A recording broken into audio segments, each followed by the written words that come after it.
Alin po ba ang maganda na mag-visit visa dito sa New Zealand? Babae ba o lalaki? Ayan po. Marami pong babae ang nagtatanong kung may trabaho po ba na mahanap para sa kanila. Sasabihin ko po, kung kayo po ay walang working visa o kaya partnership visa, mahirapan po kayong maghanap ng trabaho kung kayo ay mag-visit visa dito sa New Zealand. Alam nyo po ang pinakaunang dahilan, wala po kasing employer na magsusupport sa iyo sa pag-apply ng working visa mo. Kasi po kalimitan po dito, pag ganong pag trabaho sa babae ay mababa lang po ang sahod. Doon lang po sila sa pinaka-minimum wage. Ibig sabihin, pinaka-minimum wage, doon na po sila sa pinaka-mababang sahod. Maliban na kung ikay registered nurse, doktor, registered teacher, o kaya mga citizen na dito, o kaya registered ka na professional course dito, sila lang po yung malalaki ang sahod. Kung ikaw po'y baguhan at hindi ka po registered professional course dito, mababa lang po lang talaga ang sahod. Kasi po dito ang New Zealand, pag magaan yung trabaho mo, mababa naman ang sahod mo. Hindi katulad doon sa mga construction na mga skilled worker, doon po talaga ang pumapasok ang median wage. Maraming mga babae nagtatanong kung may mga trabaho ba daw silang mapasukan kung sakaling mag-visit o kaya mag-tourist dito sa New Zealand. Ang una ko pong sasabihin sa inyo, ang New Zealand ay wala pong domestic helper. Dito po sa New Zealand, hindi po uso yung mga DH na nagtatrabaho. Kasi dito po, di po nila kayang bayaran at di po nila kayang magpasahod ng DH para lang magtrabaho sa kanilang mga bahay. Kasi po ang mga babae dito masisipag. Ibig sabihin, kahit sa bahay nila sila nang gumagawa, tapos may trabaho pa sila, yan po ang isang dahilan. Kasi sabihin mong mayaman sila. Kasi dito po, lahat po ng tao ay may tax. Lahat po ng tao ay magbabayad ng magre-rent ng bahay. Kaya yun po ang isang dahilan.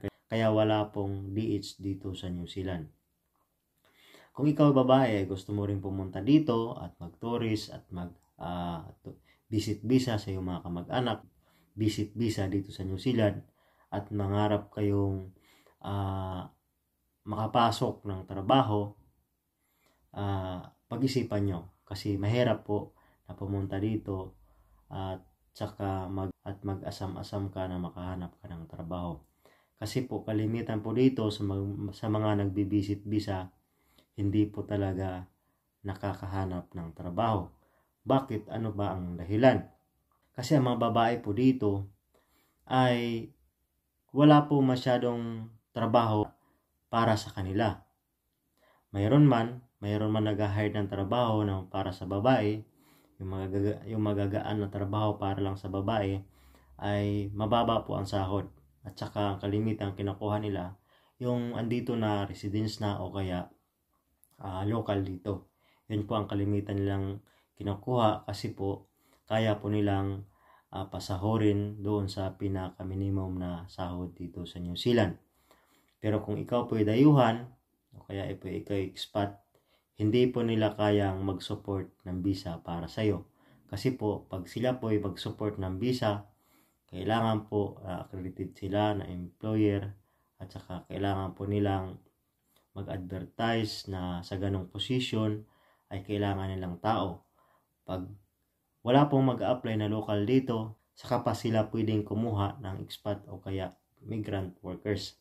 At saka pangalawang dahilan kaya hindi sila kumukuha ng mga expat o kaya migrant workers kasi po ang immigration may itinakdang sahod para sa mga migrant workers na kung kukunin sila ng mga employer dito ay susundin ni employer ang itinakdang sahod para sa mga expat o kaya sa mga migrant workers. Pag kumuha po sila ng mga migrant workers, ang condition po ng immigration ay susundin nila yung median wage. Ang median wage po dito, ay umaabot na po sa $29.66 per hour. Kaya hindi po nila kayang kumuha at hindi po nilang kayang magpasahod sa ganong halaga. Kasi yung median wage ay tinatakda po talaga ng immigration yun para sa mga skilled worker. Yan. Kung ang mga kumpanya ay kailangan ng skilled worker, kailangan lang sundin yung median wage. Kaya ang kalimitan, pag tourist ka dito, lalo na pag babae, kalimitan, hindi ka po talaga makahanap ng trabaho. May nakilala po ako, nag-tourist dito, naghanap ng trabaho, pero may nag-offer sa kanya sa healthcare. Ang offer sa kanya, magti-training muna siya ng ilang buwan, pero wala yatang sahod. Kaya mahirap po kasi di ka po tatanggapin, lalo na kung ikaw ay wala pang residence visa o kaya working visa na pumunta dito sa New Zealand. Yun po ang pinakamasakit na bagay. Alam niyo po ba, mga babae dito sa New Zealand alam niyo po ba ang New Zealand ay ito po yung bansa na malaya ka o kaya wala pong diskriminasyon. Alam niyo ba ang mga trabaho ng ibang babae, kung gusto nilang lumaki ang sahod, ay makikita mo sila doon sa construction. Maniwala kayo sa hindi, ang babae dito ay nagsisiminto, nagkakarpintero, nagpipintor, nag-electrician. Yun po ang kalimitang makikita mo dito sa mga construction. Kaya makikita ka para kang mamangha.